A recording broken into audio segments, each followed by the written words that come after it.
Bien, bueno, hasta acá es más o menos en qué pacientes y cómo se produce. Pero el tema es qué podemos hacer con ello, porque es un evento súbito que generalmente nos llegan a las guardias con una baja expectativa, porque si sobrevive solamente el 5%, la verdad que el tratamiento es bastante poco esperanzador. Pero bueno, lo que tenemos que apuntar, sí, son a estas medidas como la que impulsa esta ley, ¿sí? Que es hacer llegar lo que es la cadena de supervivencia a a la población, a la comunidad, como para iniciar un tratamiento apropiado, y en los lugares en los cuales hay mayor flujo de la población, ¿sí? Poner un desfibrilador con acceso rápido y gente capacitada para poder realizarlo. La cadena de supervivencia fundamental es reconocimiento del evento, ¿sí? Pérdida de la conciencia, paciente que no responde, avisar a cualquier persona, personal, que esté en el momento de iniciar con el RCP, va a estar dado más posteriormente, pero básicamente la comprensión, la vía aérea y la respiratoria, y la desfibrilación rápida e inmediata. Luego vendrá el soporte vital avanzado del traslado y los cuidados para. Pero los primeros tres eslabones son fundamentales. Y considerar que el desfibrilador es una pieza fundamental en poder mejorar la supervivencia. Lo que se ha visto, ¿sí? Que el retraso del desfibrilador y la posibilidad de sobrevivir disminuyen francamente, que lo vengo refiriendo. ¿Sí? Miren, la curva es drástica, menos de 5 minutos pasamos de 80 al 20%. Realmente es sumamente necesario una política que pueda armar una red de desfibriladores. Esto es un gráfico que me gustó, lo copié porque básicamente nos describe lugares donde hay desfibrilador, que sería en un hospital, en una sala de rehabilitación cardíaca, miren, una sobrevivencia del 90%, en lugares públicos en los cuales hay desfibriladores, dependiendo del lugar, pero miren, 61% en un aeropuerto, en Chicago, ¿sí? Y en lugares en donde no hay desfibrilador, menos del 7%. O sea que es realmente el tiempo que es fundamental. El uso temprano del desfibrilador, por eso la ley, ¿sí? Y está avalado por las guías. La guía europea en 2022, ¿sí? Se recomienda facilitar el acceso público a desfibriladores en lugares donde sea posible sufrir una parada cardíaca, ¿sí? Clase 1, nivel B, y que se recomienda que los testigos inicien el RCP inmediatamente tras una parada cardíaca extrahospitalaria. Fundamental.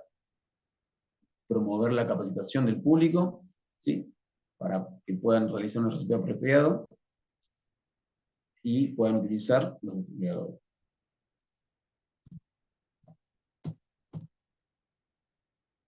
Bueno, ¿y qué podemos hacer para prevenir lo que es la muerte súbita? ¿Cómo podemos intervenir en este punto? Lo más importante es enfocarnos en lo que es la patología más prevalente, ¿sí? Esto tiene que ver con manejar los controles de factores de riesgo cardiovasculares, fundamentalmente hipertensión, diabetes, dislipemia. Esto sería lo más importante para tratar de impactar sobre la muerte súbita de estos pacientes, diagnosticarlos de forma precoz también, ¿sí? Prevenir el desarrollo de cardiopatías, utilizar distintas estrategias cuando tenemos los pacientes y los evaluamos, que vienen con distintos síntomas, porque se cree que la muerte súbita no da síntomas previos, pero algún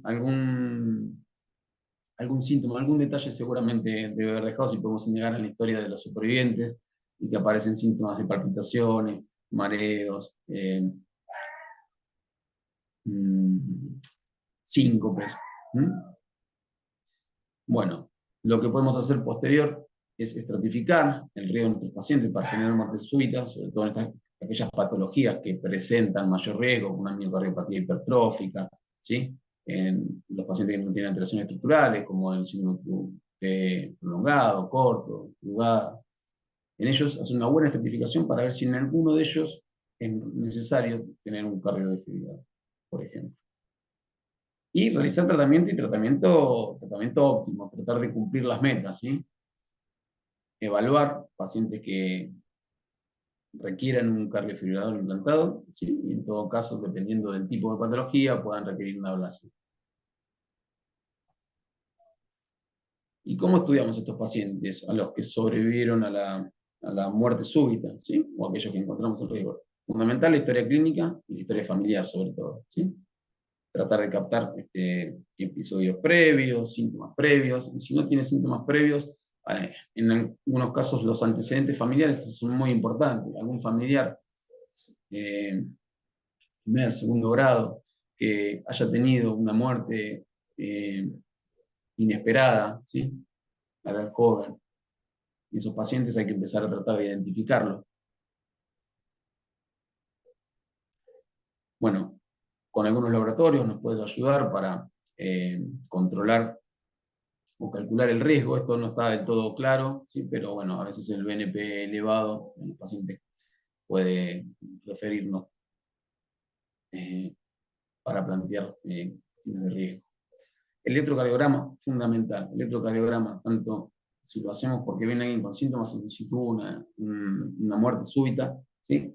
Es importantísimo, porque podemos detectar a veces taquicardias ventriculares que son intermitentes, sobre todo más con el Holter, ¿no? Pero podemos determinarlo. Podemos encontrar hallazgos para pensar un Wolf-Parkinson White, ahí vamos a encontrar si el QT es prolongado o es corto. Entonces, el examen minucioso del electrocardiograma es muy importante. Luego pasaremos a un ecocardiograma, nos va a hablar de alteraciones morfológicas, probablemente de funcionalidad del miocardio, un Holter, si lo requiere, una coronografía, pueden utilizarse resonancia magnética o el estudio electrofisiológico. Todo esto depende en realidad de cuál sea la causa principal, o la sospecha que tengamos en el caso. Con respecto a lo que es el tratamiento, ¿sí? Bueno, del paciente lo que hay que corregir es la causa que lo genera. Si estamos hablando que la causa principal es las cardiopatías isquémicas, ¿sí? La enfermedad coronaria, pues en isquemia hay que revascularizar a ese paciente. Puede ser una causa que sea reversible, puede ser causa por electrolitos, una hipopotasemia, una hiperpotasemia, puede ser una hipomagnesemia, entre otros. Y revirtiendo esta situación, ese paciente no vuelve a repetir, habrá que buscar la causa de por qué se genera esto, pero es un paciente que no va a volver a tener un evento de muerte súbita. Tóxicos, ¿sí? Cocaína sobre todo, o algunos fármacos, ¿sí? Hay un montón que prolonguen el QT, que lo acorten. Hay que hacer el tratamiento, como decía, tratamiento óptimo de la enfermedad de base, y la estratificación de riesgo es sumamente importante para definir el tratamiento posterior. Y es importante esto del tratamiento de base porque a veces se nos olvida, vemos que todo lo soluciona el cardiofibrilador, pero eso lo que soluciona es que tenga un nuevo momento de muerte súbita, pero no soluciona su problema de base. Con respecto a los electros, para que tengamos algunos detalles, ¿sí?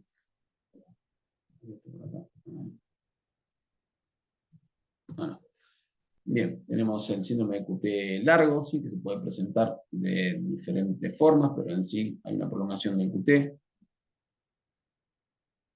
Va a ser, si es mayor a 0,50 es totalmente definido, también congénito, puede ser mayor a 0,45, mayor a 0,35 mujeres, mayor a 0,45. Con respecto al síndrome QT corto, menos frecuente, pero también puede producir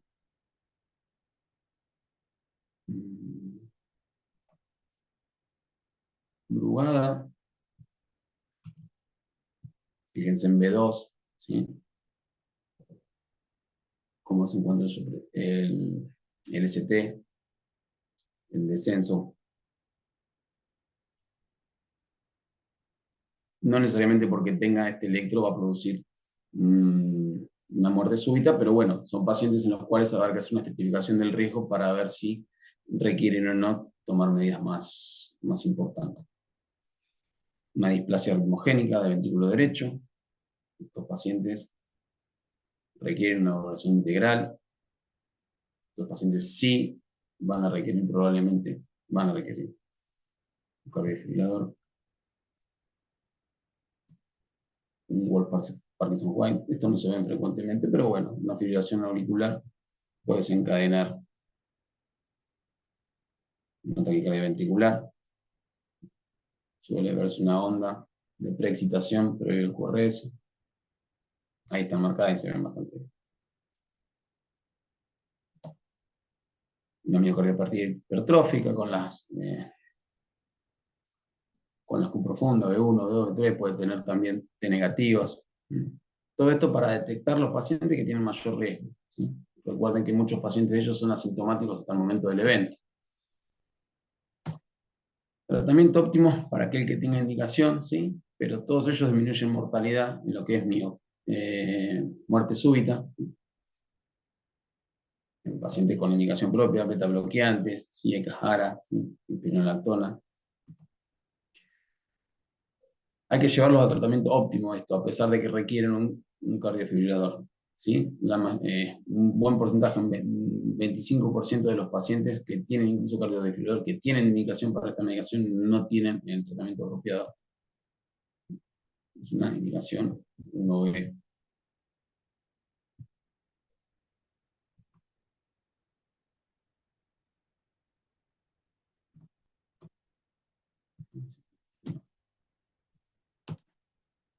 Bien, y con respecto al tratamiento de los pacientes, ¿sí? Sobre todo los sobrevivientes de la muerte súbita de causa no reversible, estamos hablando de lo que es prevención secundaria. Tuvo el evento y bueno, hay que medir la probabilidad de que lo vuelva a tener. Estos pacientes, si no tienen una causa reversible, como refería previamente, una hipopotasemia, ¿no? Estos pacientes requieren un cardiofibrilador. Tienen indicación y hay que proponerlo. Después está el tema de en prevención primaria. ¿Qué significa? No tuvo el evento, pero encuentra una patología que está asociada. ¿En qué pacientes que tienen una patología asociada que puede producir una muerte súbita requiere un cardiofibrilador? Y ahí es un tema que depende de muchas cosas, porque el riesgo es difícil de medir, el riesgo es algo que es continuo, es complejo, es dinámico, es variable, ¿sí? Entonces, no es tan fácil de evaluar. Una de las medidas que se utiliza son la fracción de eyección del paciente, si tiene, por ejemplo, en el infarto miocardio, si tiene menos del 35% de fe, ¿sí? O más, y depende solo del factor de riesgo. Si es menos, puede tener indicación, pero va a depender de varios factores. Igual hay que esperar y evaluarlo dentro de 40 días, porque si bien puede disminuir la muerte súbita, presenta sus complicaciones y la muerte total, sí, la muerte total al cabo de la internación equipara frente a eventos adversos o otras complicaciones, eh, el efecto beneficioso del marcapaso. No hace un transitorio, eso son cosas distintas, ya no, ahí no es que sea necesario. Y también depende de la patología de base que estemos tratando y el riesgo que ésta tenga de una muerte súbita. En general, se interpreta que las cardiopatías isquémicas con una fracción de eyección mayor al 35% no requerirían un cardiofibrilador, pero bueno, como todo, depende. Si tiene además algún riesgo asociado, por ahí esta patología más otra patología, capaz que tenga más riesgo incluso que alguien que tiene menos de 35. Entonces ahí hay que evaluarlo de forma integral. Se hablará con su cardiólogo, con su electrofisiólogo.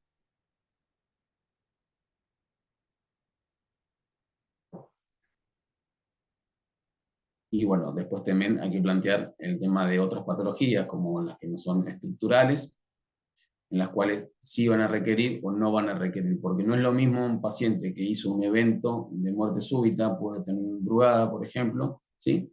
Y después le vamos a colocar un cardiofibrilador, porque no podemos predecir, su riesgo es alto, pero en aquellos pacientes que por detección, por historia clínica, por recorrido por electro, eh, detectamos que tiene un brugada, pero el paciente nunca hizo una muerte súbita. A ese paciente le ponemos un cardiofibrilador, no se lo ponemos. ¿Algún día hará un evento?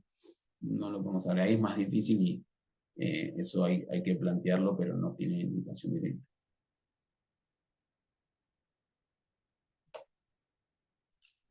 Bueno, y como para finalizar, tener presente que con respecto a la muerte súbita cardíaca, es potencialmente prevenible, ¿sí? como referí en toda la disertación, historia clínica, en los pacientes preguntar sobre factores de riesgo previos, sobre factores familiares, sobre síntomas, ser insistente en estos temas.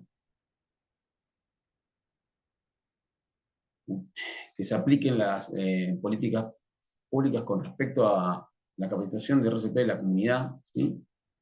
Y el acceso fácil a los desfibriladores, porque eso es lo que cambia básicamente la mortalidad, eso es lo que cambia la tasa de supervivencia. Sin esas herramientas es muy difícil poder modificar.